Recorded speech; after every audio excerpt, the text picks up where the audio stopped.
watching people with six packs and watching people in incredible shape, they weren't born that way. If I was in the gym at 6 in the morning, the guy with the six pack was in the gym at 6 in the morning doing 200 burpees also.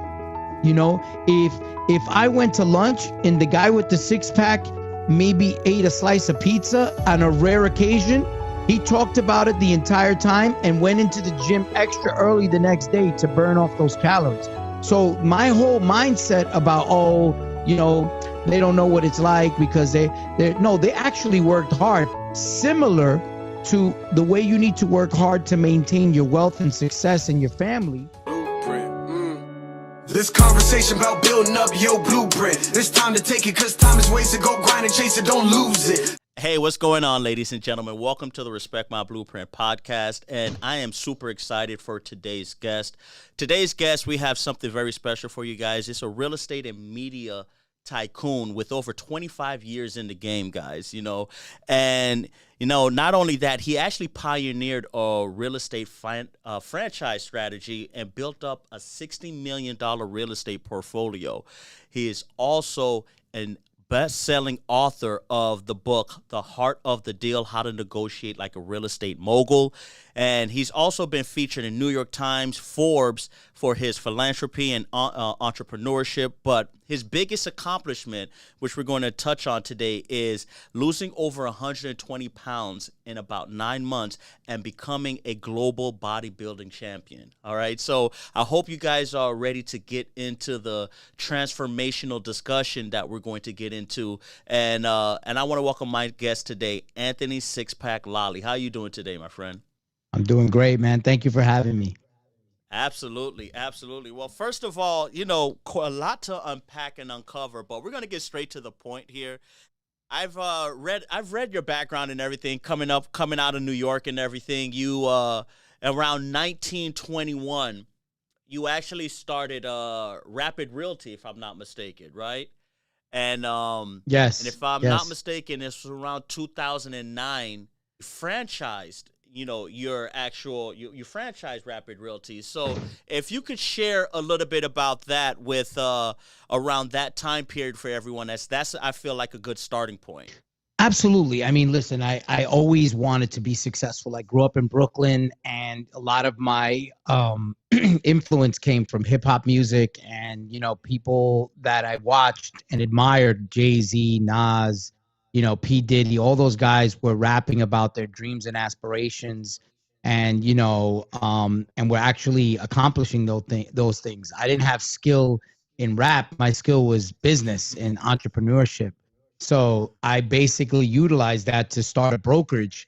I got into the rental game. When everybody was doing sales, I started focusing on renting apartments. All it took was me to make my first $2,000 commission showing an apartment. New York City and California are the only two states where the broker can charge a month's commission or more in renting an apartment. So I started focusing on renting apartments, and then I started doing 5 a day.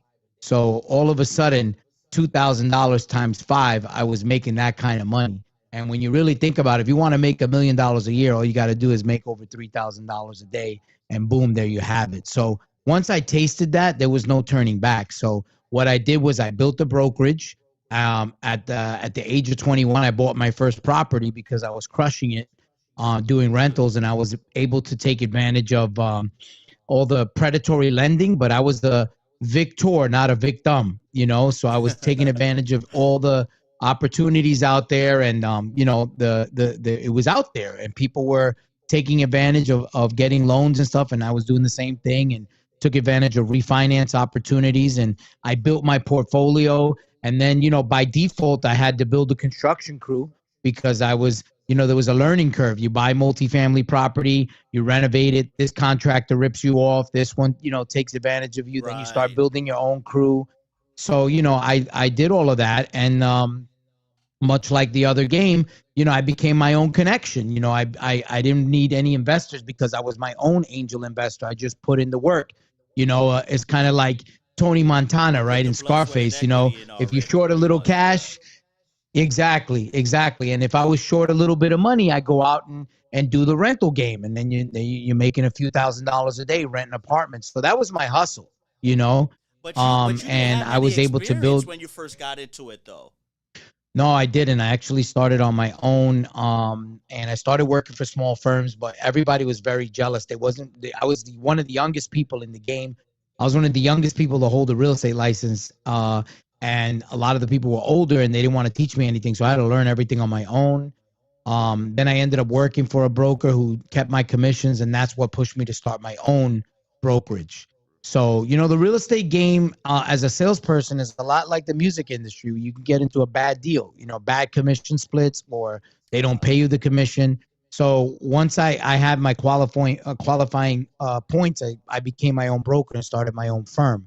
And I didn't rent the space. I bought my first property when I was 21 and put my real estate office downstairs. It was a mixed use, and I had 2 apartments upstairs. And then from there, I kept building the portfolio, kept building the brokerage. And then what was happening was I became a really good leader and trainer, and I was breeding my own competition. So I was teaching people the game, and they're like, okay, thank you for teaching me everything. I'm going to go start my own brokerage like you did. Because what happens is, when people are smart, they say, okay, he's driving a SL 600. He's living the life. So I got to be him. I realized that I needed to breed. It's a lifestyle. So I realized that I needed to breed family members instead of competitors. So I franchised my business. So in other words, it's kind of like, if you're working, you could own one of these. So I want you to aspire to own one of these instead of you conspiring to own something like this behind my back. So I would give them the pathway and the goals, and I would even find them financial partners to come and invest and do things like that to help them open up their own location. So I basically insulated myself from breeding my own competitors, which actually was in their benefit because I was able to give them more trade secrets. Because when I started losing people, I started holding back. I started not teaching everybody the game. Right. And I was making sure the right hand didn't know what the left hand was doing. So I didn't give everybody the whole formula. But once I realized that, I created an outlet for them to turn around and grow with me. I was able to grow 10 times faster. So I franchised the company, grew it to 2,000 people, 100 locations. And then I had a story that went viral. Over 100 people tattooed the company logo on their body to show their loyalty to the firm. The news picked up on it, and the company exploded. It was all over the news, and everybody was into it, and we really blew up. And then I eventually ended up selling the company because I'm watching Shark Tank and I'm looking at, Damon John and Barbara Corcoran and Mark Cuban and all these people. They are that wasn't they weren't one trick ponies, and I knew I had more to give to the world. So I exited that company. I sold it, and I wrote a book about my career, and I did a different strategy. I call the book The Heart of the Deal. Now, if you know Donald Trump, he has a book called The Art of the Deal. The Art of the Deal. But right. when he was running the Art of the Deal, when he was running for president in 2020, he was promoting his book like crazy. But the book was so old, he had stopped doing SEO on it. So I went ahead and did all the search engine optimization on the word The Art of the Deal to link people back to the heart of the deal. So my book started getting purchased, and it went through the roof, and I ended up becoming a international speaker, speaking in front of thousands of people from Canada to South Africa, all over the United States, doing a book tour with Barnes & Noble, and it became a bestseller. Wow, and then by leveraging and I accomplished all that. Of the hype of Donald Trump's old book, pretty much, right? Exactly. So what ended up happening was I had achieved all the success, and then finally, I started a family, and I ballooned. I didn't say I ballooned. I was already heavy, but then I started going from 300 to 315 pounds. I started getting health complications, like I was getting sleep apnea. I was in and out of the hospital, and my wife was like, you always made the excuse that the business stopped you from trying to get in shape. Now that you sold the business, What's your excuse now? And so, you know, we had children, and my daughter at the time was 2.5, and she looked at me. She said, "Daddy, you're fat. I don't want you to die." And so that's Oh what changed man. my life. I said, you know what? You know, my mom said to me, she said at the time she was 80, and she goes, "Anthony, you ever remember visiting me in the hospital?" I was like, "No." "You ever remember being sad because your mom was sick?" I was like, she was like, "No." She goes, "Do you love your kids?" I was like, "Yeah." She goes, "Just imagine this. On the weekends, they before they go to have fun, they got to stop by and be sad and hold your hand when you're in the hospital bed. But life goes on.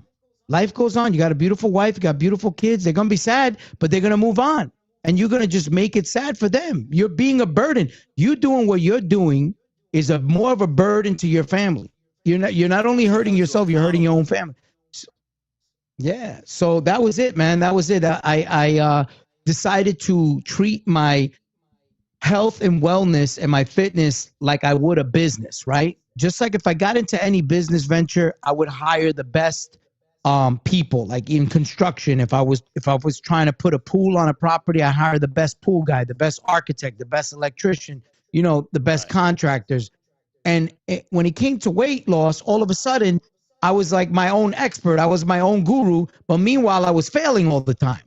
It was a pride thing. I wasn't allowing, or it was something in the back of my mind saying, I really don't want to do it. So when I said, no, I'm going to treat it like a business. I'm going to lose weight, but I'm going to make money with my weight loss transformation. I'm going to make it epic. At that point, you was going to completely pivot away from real estate because to trade away from the business suit to now the workout gear, right? It's a polar opposite. So I know you shared that eureka moment of your kids and your mother's telling you, "Hey, man, get off your butt and get it together," and everything like that. But was Right. that the singular eureka moment that made you say, "Hey, I'm done with real estate," Well, or it you was have? it was my wife too. My wife was like, "Look, what are we doing here? Like you don't want to walk your kids down the aisle. Like you want to pick up your kids at school, and the kids make fun of them because you're out of shape and overweight, because kids are mean, and they're gonna and these Right, are facts. She was keeping it right, real with me.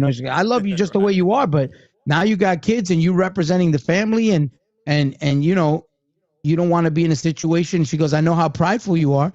And so she was a major influence too. And I had to change my circle. So when I sold the company, it made it a lot easier because I cut ties, and I basically started hanging around fit people, because birds of the same feather fly together, and you're the preach, average of the 5 people preach. you hang out with. So I was no longer hanging out with people that have bad eating habits, bad drinking habits, business dinners, all that. I changed, and I basically went under a rock for a year and just focused on my weight loss transformation and created new friends. And you know what I realized? Watching people with six packs and watching people in incredible shape, they weren't born that way. If I was in the gym at 6 in the morning, the guy with the six pack was in the gym at 6 in the morning doing 200 burpees also. You know, if I went to lunch and the guy with the six pack maybe ate a slice of pizza on a rare occasion, he talked about it the entire time and went into the gym extra early the next day to burn off those calories. So my whole mindset about, they don't know what it's like because they actually worked hard, similar to the way you need to work hard to maintain your wealth and success in your family. People were doing that with their fitness. So once I realized that, and I wouldn't have realized that if I didn't hang out with these people and notice, I'm over there sweating at 315 pounds, trying to do jump rope, this, that. And I'm seeing the guy with a six just as dedicated as me, and I'm like, Right, okay, then this is the lifestyle. This is a lifestyle. I got to it's a make this part lifestyle, of the right? fabric of my Okay. life. Right. So Yep. which now it's a good way for me to transition to this question here because you know you just mentioned how you seen how these same guys, the work ethic that was put in. So how much do you attribute upbringing and genetics versus work ethic when it comes to transformation, when it comes to your health and transformation? Genetics, I believe, are important, and upbringing is important, because there's a million reasons why you're going to want to quit in something, it's that being obese is worse sometimes than being on drugs, because you're not going to see those drugs in the bodega, but you're going to see cheese doodles. You're going to see, Snickers bars. Temptation is everywhere. You go to a family friend's house, and the mom is not going to say, "Oh, here's this crack. Come on, take this crack." But the mom's going to tell you, "Oh, eat this food, eat this food." Good point. All right. And that's the big difference. So you're constantly and the thing is, there's so much romanticism around food. People's best memories is breaking bread at the table and holidays, and so there's this thing, like, you're going out to dinner with the kids, or birthday celebrations and cakes and holidays and this and that, and then people are looking at you funny because you don't want to eat, and then you're basically wearing your problem on your sleeve. At least in an AA meeting, it's private amongst other alcoholics or drug addicts. But right. when it's you're not trying so apparent and overt like it would right. obesity, I guess, what you mean. Right. I see what you right. Yeah, I'm a recovering fat person. You know what I mean? It's an announcement. Are you going to eat this? No, I'm a recovering fat person. So it's a little bit more difficult because you're constantly, faced with that, and you have to take on a new identity of firmness, stick-to-itiveness, and conviction, and you have to be able to see the end goal even before it's there, and you have to be able to know and believe, and you have to be able to keep going even when you slip up. You have to be able to just slip up for that day, or for that week, and then just go back on and keep going, because it's very easy to fall backwards.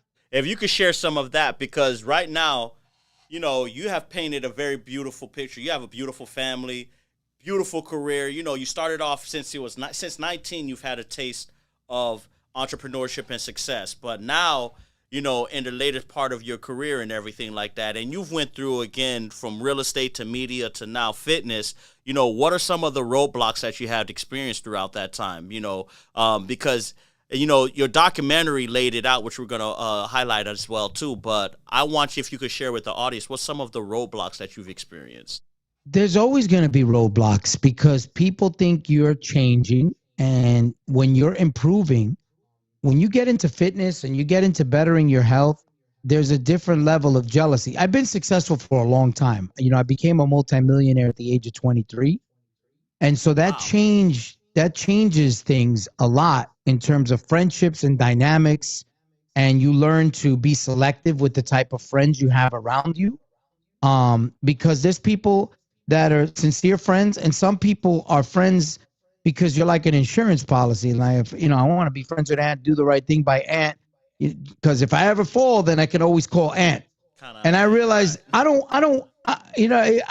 want those kind of friends. It's kind of like, that's not a sincere friendship. I want to be in a situation where, we're leveling up together and we're growing together, And so when people recognize you and know you for as a heavier person, and you start making changes, like I had to distance myself from people because I started realizing, man, this is so easy to conquer. Why don't you want to get in shape like I'm doing it? So I had a lot of people as a leader start to try to do a transformation journey with me, but they started falling off. And then I started noticing myself being the drill sergeant and then carrying, trying to force people to go to the gym, and it was putting a strain on friendships and so those were roadblocks, and stumbling blocks, learning to let people go, and realizing that you can lead a horse to water but you can't make him drink, and that you got to go on this journey alone. And so that's a roadblock. There's a stumbling block. Learning how to monetize your venture, you know what I mean, is another thing. You have to relearn everything. Rebrand honestly, I got a new rebrand everything, and I got a new lease on life. So I was learning how to use my new body too. Like, this was a whole new world, like it was very interesting because I was very successful. I have Rolls Royces and mansions, but you can't I have Rolexes, and those things are there, and you can't drive your Rolls Royce into a meeting, so sometimes you gotta wear your success with clothes and stuff. But what was interesting was when you get fit, all of a sudden your body's a Rolls Royce, and people start treating you with a different level of respect instantly. People that don't know you, because I'm a public figure, but I'm not Andrew Tate where the whole world could recognize me, So sometimes you got to get into conversations. And when you're obese, even if you're well dressed and sharpened, it's still you're wearing your weakness, and people see that. You can't even control what you put in your mouth. What else can't you control in your life? You know? Wow, So, good but point. when I Good became point. ultra fit, the the type of looks I was getting, the type of instant reception, it was if I walked in a room with a Bugatti, and you have a Bugatti of a body. So that was interesting also, on that level. So yeah, I mean, there's always, new level, new devil, and you learn and you adapt. You have to Wait, always be ready to adapt.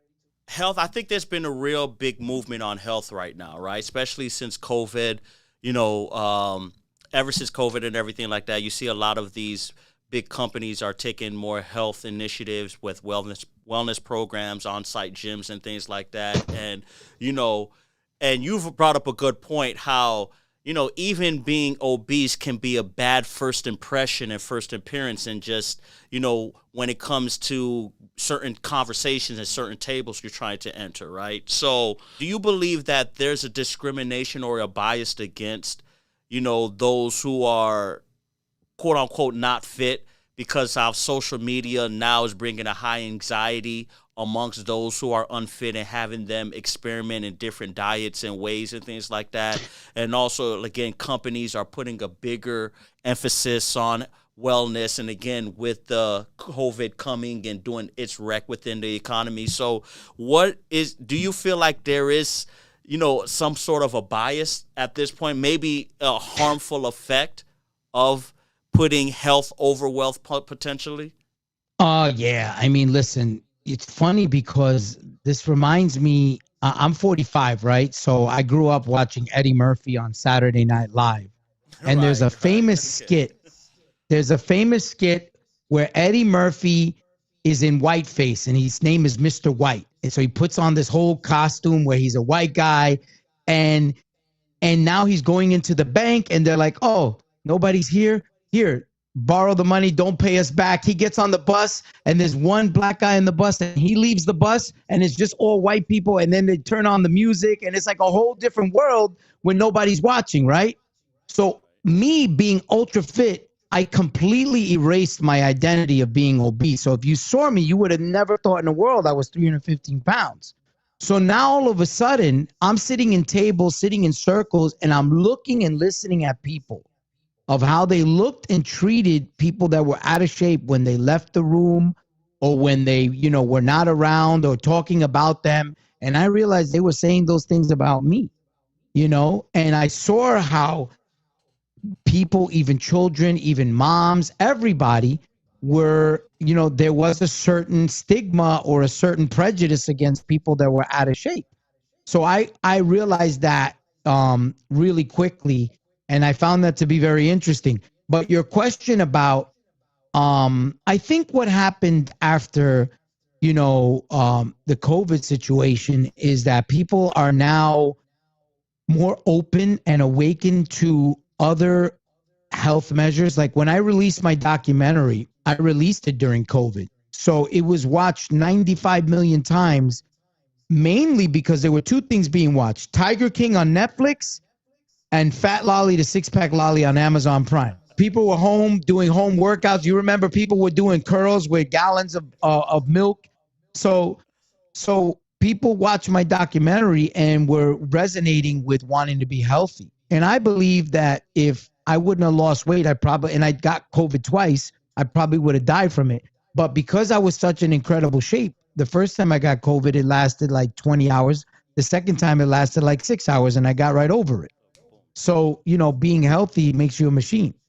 I want to touch into your documentary and everything like that. And, I've watched the documentary with Six Pack Lolli, but there was another documentary you did with your wife Teresa. What I wanted to talk about, first of all, before we even get into the documentary, you going from your personal brand to now a family brand, right? Because when you're in your real estate career and your media career, it was largely upon you and everything like that. Then you made this transformation fit-wise and rebranding yourself. So, and that's not easy. And that's not easy. So, I wanted to tap into your mindset because that's another transformation right there that a lot of the audience would want to see, because especially nowadays where relationships are very rocky and very open and public because of social media. What was your thought process when you was going through That was a big deal because both of my kids are child actors. So my daughter, she's been in over 100 projects, movies, commercials. Like she'll be in 1-800-Flowers. My son will be in a car commercial. He's the kid in the back seat. Right now, my son is in a movie with Martin Scorsese's daughter.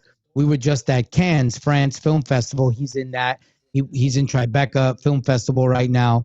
So my kids are child actors, but what was happening, and my wife was also like a singer and an actress. So my kids were getting booked for jobs and they were looking for parents for a commercial. Now my wife gets booked, my son and my daughter get booked, and guess who has to play the dad? Not me.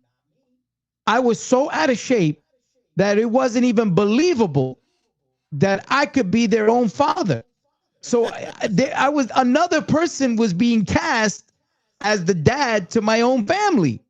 that? Had to have. So that's how crazy it was. It definitely did. It definitely did. So my wife was like, listen, this is what I'm talking about. And I told you about this, and I'm not anybody to hold anybody back. I'm supposed to be the leader of the family. So I needed to set the example and do what I needed to do. So when I did the transformation, I committed to my family that we would do things together as a family, because, when you achieve a certain amount of success, you realize the most important things in your life is your family, but children and a relationship, it's a lot like business, like buying a piece of real estate. For lack of a better example, right? Let's say you buy a property, right? And you don't take care of it. You don't mow the lawn. You don't fix the leaks. It's gonna end up costing you more money. The tenants aren't gonna pay you rent. You're gonna get squatters. A relationship is like that with children. Some people get children and they don't realize how much time and nurturing you need to. Some people get into a relationship, they don't realize how much time and nurturing you need to do. And also, like, why can't you look good for your girl? You want your girl to look good. If my wife would have, got out of shape like me, I don't know if I would have been around. Like, that's the truth. You know what I'm saying? So why should she, even though she, right? Yeah, like, but why should she, even though she met me like this, I could have, I needed to do what I needed to do, not only for my kids and my family, but for her, and be the best version of myself. So I think it all depends too on the choices you make, on who you're with, and the commitment, because, if you're not the best version of yourself, you're not going to give them the best version of yourself, and you're going to get what you give in any relationship. Are you looking to expand your brand's reach and authority? Well, look no further than Blueprint Media. Blueprint Media is recognized as the leading podcast agency helping clients build their brand and exposure via podcast interviews and media relations. Now, our team and production studio allows us to work best with entrepreneurs, coaches, influencers, and professionals who is looking to build their brand as well as their business. Some of the benefits of working with Blueprint Media includes increased credibility and authority, professional representation, and most important, access to a wider audience. Not to mention, the content is evergreen and recorded as timeless as well too. Even if you record it today, guess what? It will still bring value years down the road. Not only are we able to connect you with multiple podcasters and platforms, but we would also be able to multiply the effects of your business and your career too. So don't wait any longer. Learn how podcasting can help expand your business by visiting Blueprint Media today, and let's get work together on building your business. now I want to go ahead and move into your documentary then, because, like I said, so you've highlighted obviously making that transition from personal to family, and wow, having your kids being child actors and everything like that. First of all, what is your thoughts about having your kids out in the open like that at such a young age? Because you have some, I'm pretty sure you already have your fair share of haters right now. They're already critiquing you on, oh, you was real estate and now you're a fitness guru. Is this something that you're a fad that you're part of? With now you're getting your kids involved and everything like that. What are, how do you deal with some of the criticisms and challenges with that comes along with? Nobody really criticizes it because my kids have been doing it since like they were born. Like they love it. Like Oh, my okay. daughter is very talented. They enjoy it. They want to be in it more than anything else. Like they love acting. They're very talented. They're very intelligent. Awesome. They grew up on set. So, in it honestly, it brings out the personality in them. They're not shy. They get into, they learn how to read earlier. They know how to interact. They have good control of they have emotional intelligence, because as an actor, you have to learn about all the emotions and why. And so, they're actually our best friends. So we when we go out to dinner, we're going out to dinner with them. We're going out to the nicest place. We're having deep conversations. In fact, we have a podcast show. It's called the Super Lollies podcast show, and it's a kid podcast show, but it's with Really? our children. Like this is the yeah. So it's called the Oh, Super look at that. Lollies, Awesome. and Yeah. Okay. and so basically it's us talking to our children about many different things. We go into deep topic, even like how to watch out for being groomed or pedophiles and all this type of deep stuff that people wouldn't even talk to their kids about. Our kids are like little adults, and they can handle whatever adversities. If somebody's jealous of them or if they feel jealous, like all these type of things, we have these deep philosophical conversations, and we feel like great because these are our creation, and they're also our best friends. Awesome. So that's pretty dope right there, especially that it's almost like you're taking the kids to work with you and they're kind of seeing like, okay, this is how daddy made his fortune, so inherit the family business in a way type of ordeal, right? So I like that. And, you know, Well, one thing I to, tell them is one thing I tell them is they're not going to inherit anything. It's like we had to talk with them too. Like, look, I'm 45. Let's say I die at 80. That's another 40 years from now. My 40 kids are years. 5 and Okay. 7. So they got to be what, 47 and 45 to inherit? What are you going to do? You're going to be a 44-year-old bum? You know what I mean? They got to make money. Now, my kids, they're actually working actors, so they got a lot of money in the bank. So, we Okay. invest in they have a good stock portfolio. They're about to make their first real estate purchase with their money. So we're Wow. managing all of that, and they're doing quite well for themselves. So by the time they're, of age, they'll have a nice portfolio of real estate, and they can make a decision whether they want to continue doing that or pursuing business ventures at that point. But for me, I've told them, the my son wants to be a hedge fund manager. He wants to get into finance. So he wants to Wow. be a Okay. At such a billionaire young hedge age, fund really, manager. Yeah. man. Okay.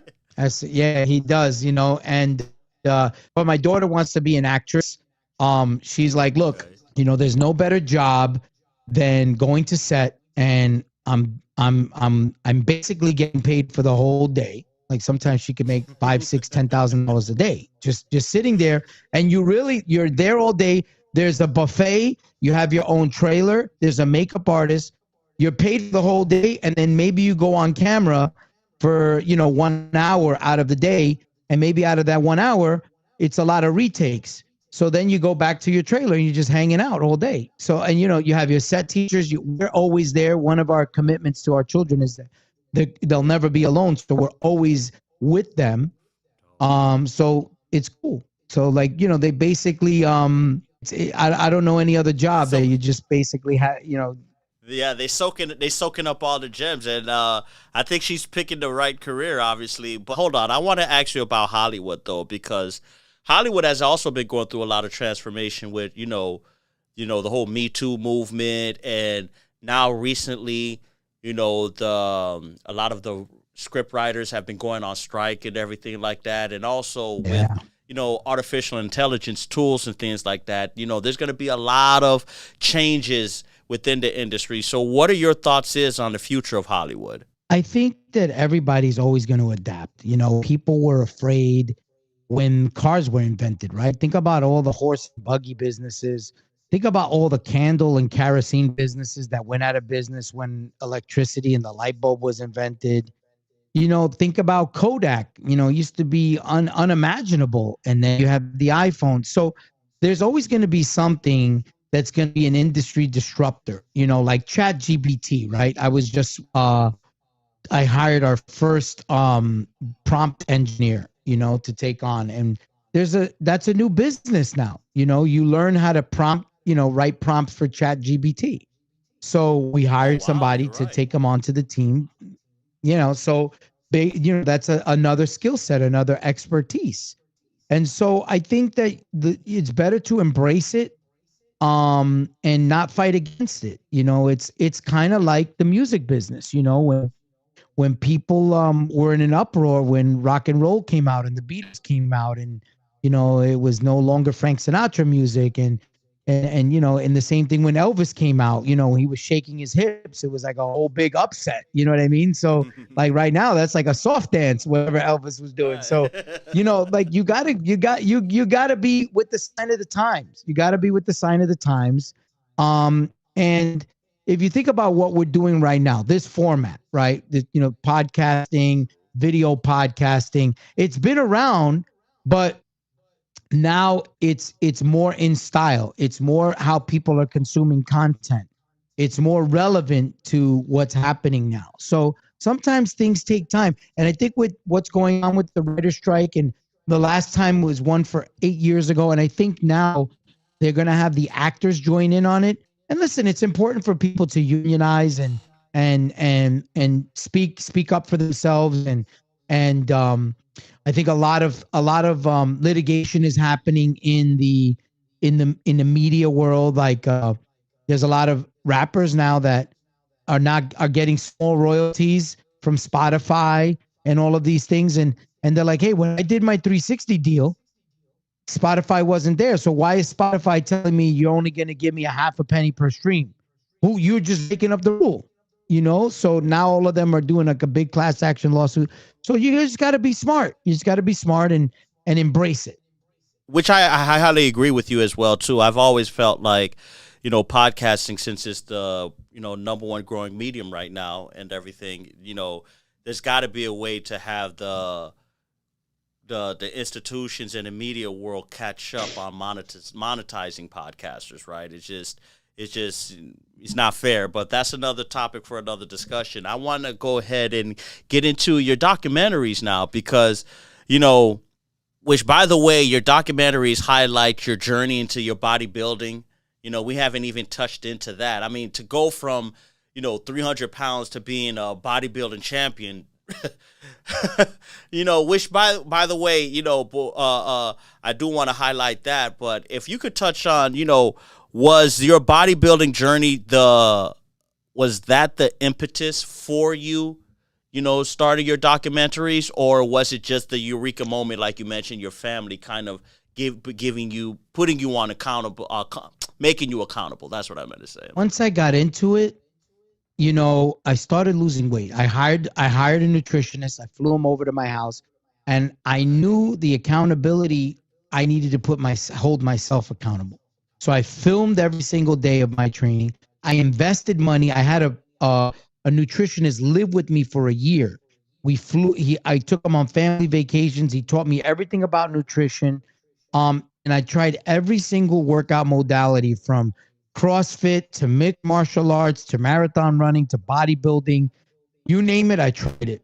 And I started training with different people, and I realized very quickly that with the wrong coach, you could get turned off, and the right coach, you can get turned on.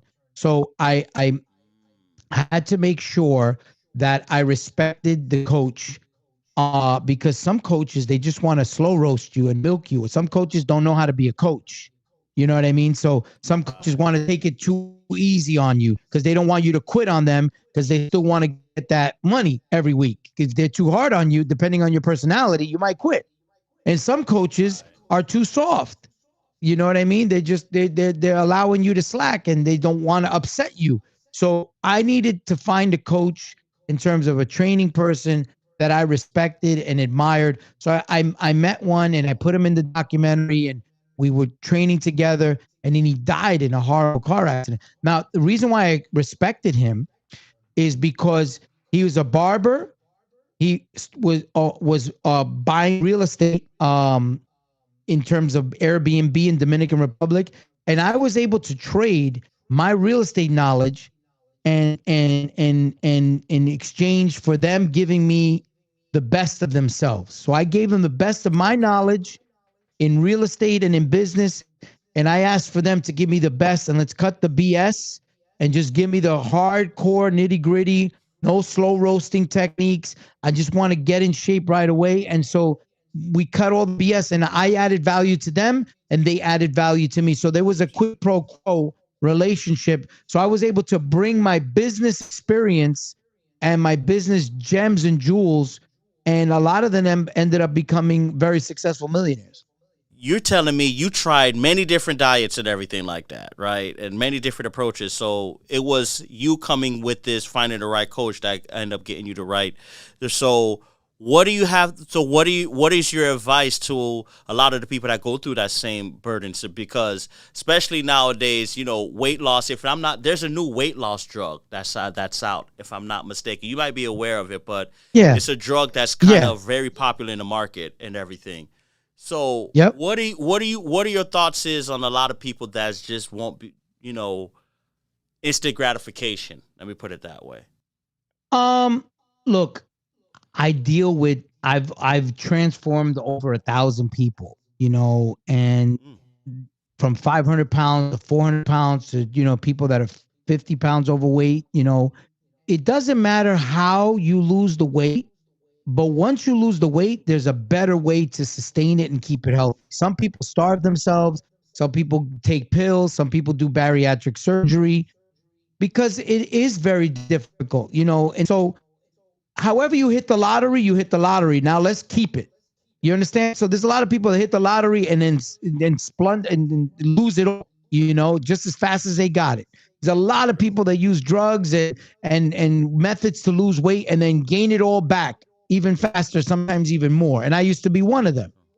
So what I do is I take them from whatever point they are, because I could get people to lose weight on Wendy's and McDonald's. A calorie is a calorie. The body doesn't care. There's a healthy way to do it and there's a non-healthy way to do it, just like there's a way to make money legally and illegally, but it's the same output money. So same thing with weight loss, And so when you're ready and you want to take it to the next level, because that was the thing with me. Once I lost the weight, I was like, what's next? Well, what's next? I looked in the mirror and I had 150 pounds of loose skin. So I was trying to run away from this fat identity, and all of a sudden my body looked like the dude from RoboCop when they threw the acid on him. You know what I'm saying? And I was like, I didn't go this far to go this far. And I'm like, I didn't want to be one of these Weight Watcher fat dudes holding a big pair of pants, but I still got my shirt on. So then I realized I needed weight loss surgery. When I realized the skin was not going to stretch back, I needed a cosmetic loose skin surgery. So I did a loose skin surgery. I put it in a documentary. That was how much I was all in. I could have died from that surgery, but I didn't. And I persevered and I put it all in the documentary. So I put it all in the documentary. And 6 months after the surgery, I stepped on stage and I won my first transformation competition, And so that's going all out. That's being committed. And because, by the way, you were competing for 2 years against dudes that was in it for decades, if I'm not mistaken, right? That's right. Yeah. So what happened was the first documentary was about my initial transformation, and then I won my competition. The first documentary ends there. And then what happened was the roles were reversed. Now I was in incredible shape, and my wife, a mother of two, breastfeeding, was becoming out of shape. So now I was the fit one in the family, and she was the one feeling left out. Now I was the one on stage when she was initially the actress and the model and the singer. So now she's like, whoa. And so she's like, I don't want to be left behind. I want to do what you did for me. I want to do that for you. I want to be the best version of me. Can you train me? I said, yes, I'll train you and coach you. So I trained her using all my skills, all my knowledge, everything that I learned. And in 9 months, we went around the world and competed 32 times. She became a 2-time bikini world pro, and we filmed every single day of it. And of all of our competitions, we turned it into a 6-episode docuseries called the Super Lollies. And so I competed 32 times. I became a muscle model pro. I got my pro card in the bodybuilding space, and I competed in every single federation because there's different federations, you know. And so we did a whole big docuseries about what it's like to compete in this federation, what it's like to compete in that. Then we became fitness influencers together. People paying us as spokesmen for products and things like that. And so we show people how you could literally be 315 pounds, and then my wife with a mom bod, to all of a sudden having a clothing line, having a fitness business, giving away plastic surgery prizes, helping people lose weight all over the world. So we did that. So we just showed, how anything is possible. Within 9 months, so your transformation took 9 months. Hers was the same time frame as well, too, 9 months? Yeah, so hers was the opposite. I needed to put muscle on her.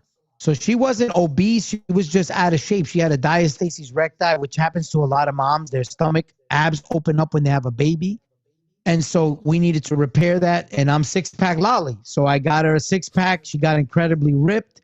She started deadlifting 225 pounds. She was squatting, knee on her shoulder. She became incredibly strong and looked incredible on stage. And we were sweeping and winning trophies all over the world. Well, let me ask you a question. All jokes aside, can anybody get a 6-pack if you have the dedication? Yes. Come on, man. Now that's because listen, if that's the case, you have you have a client here that may want to go see you, okay? Yeah. But and reason why I ask is because you touched upon this in earlier, but processed food and society, work life, and everything like that. And do you believe there's a correlation between success and fitness and those who are unfit and unsuccessful in life? Or in other words, let me put it like this, because you already mentioned how the initial appearance can get you into the first impression of a conversation or a table, but necessarily does that equate to just being successful in life in general? There's this, I don't know who I was watching. I was watching a podcast show, and they made an analogy, right? They were talking about Jay-Z and Beyonce. Okay. And they were like, Beyonce is so beautiful that she could be working in Burger King and she could still marry Jay-Z. But if Jay-Z was working in Burger King, Beyonce would not marry Jay-Z. So you don't know what you don't know, right? You don't know what you don't know. So maybe, I was successful despite my weight, and I was able to accomplish things and meet the right woman and do all of those things. And sometimes you develop strong suits because of your handicap. So somebody that doesn't have legs, is in a wheelchair, might have a super strong upper body. So in the same way, somebody that's overweight might have a very strong personality and can meet people or can become a leader, because of that handicap. You know what I mean? So we don't know, but I can tell you this: life is a lot easier if you sit in a chair with all 4 legs instead of 3 legs. Can you keep your balance and not fall sitting on a chair with 3 legs? Yeah. But what about having an easier time sitting down and enjoying your meal with all 4 legs in the chair? So we don't know what we don't know, but I do know that it takes an incredible amount of energy and concentration to walk into a room and have to be on to overcome people's first impressions of you being out of shape. And so, sometimes it's better, just to not exert that energy. What if you exerted your energy on other things? How much more successful could you be, Now your extreme passion is into if I don't want to pronounce it wrong, it's RBT or RB, the radical body transformation. RBT. So RBT. So that was the byproduct of my transformation. So what happened was I did the transformation, and if you watch the documentary, I got involved in this radical body transformation business, and it's a business where you basically can join in, and I can give you prizes. I was motivating people to want to lose weight because I could see from them, and I was a self-motivated guy, but I know most people aren't.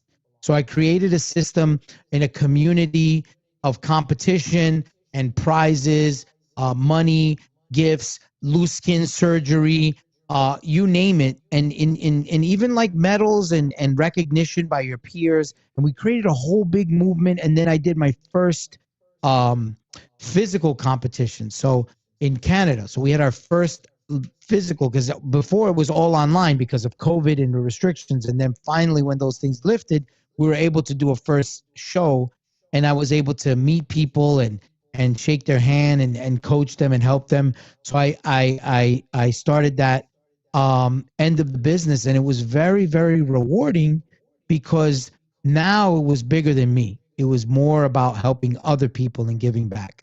Now, as we're ready to wrap up the show, Anthony, and everything, you've touched on a lot of different phases in life and everything like that. So I want to ask you one particular question here, which I usually ask a lot of our guests here. What is one blueprint advice that you can share with the audience as far as, the steps you've taken? Of course, you've given a lot of game on your transformation and a lot of game on business and learning how to pivot from one industry to another. And also, you've also shown the profound importance on family as well, too. So, we could have had this podcast go in many different ways, but, I wanted to touch on a few of each of those things I just mentioned. So as we wrap up here, if there's one thing you would like to leave the audience with in building their blueprint, whether it's health or wealth wise, what is the one piece of advice you could share with them?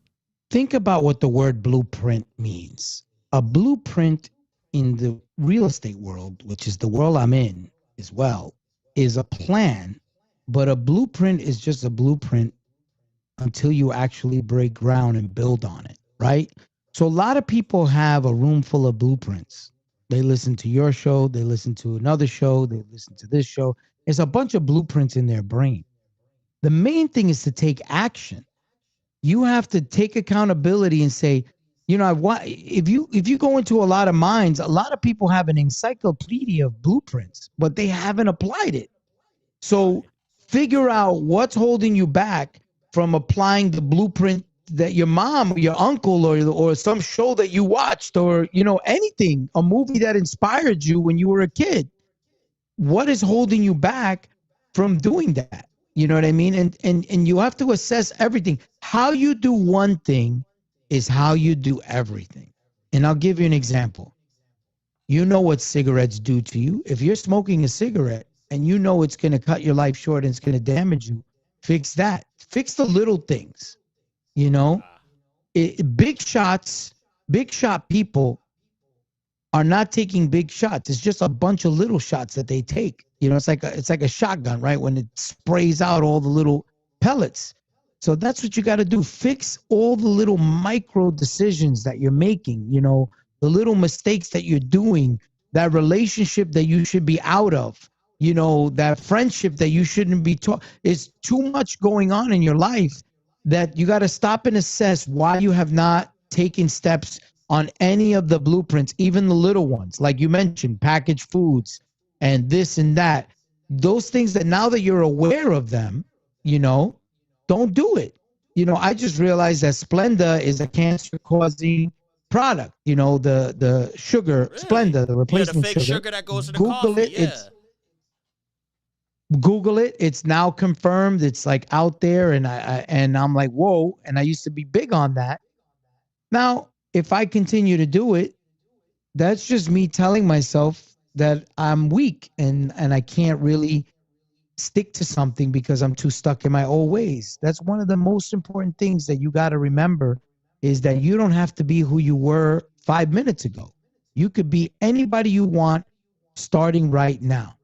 Honestly, Anthony, you've inspired a lot, and I'll be honest, even myself, just witnessing and experiencing a lot through our conversation, and obviously watching your documentaries and everything like that. Which, before we wrap up today's show, I want you to go ahead and give some time out to share with everyone your upcoming projects and everything. But one thing I like to say before I let you go, though, definitely from, starting at a young age, you definitely had to overcome, like I said, getting wealth at a very young age, and obviously cutting off a lot of the bad crowd that's around you to kind of like steer your judgment in the wrong direction. So you was able to keep your head straight. And of course, going through the physical setbacks of being obese to now, becoming a bodybuilding champion. I don't even want to touch on the other accomplishments of you being a best-selling author, a philanthropist, and God goes on, right?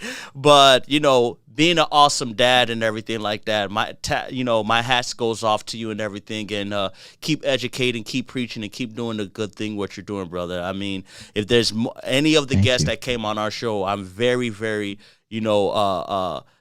connected with you based upon your journey and everything like that. So enough of me ranting. If you could share with everybody, your up and coming projects, so everybody can be well aware of what you got coming down the pipeline.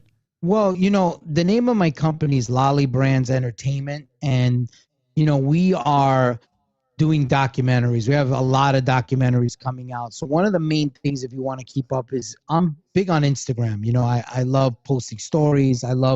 I comment on my friend. When the documentary first came out, I was getting like 500 DMs a day. I was trying to get back to so many people.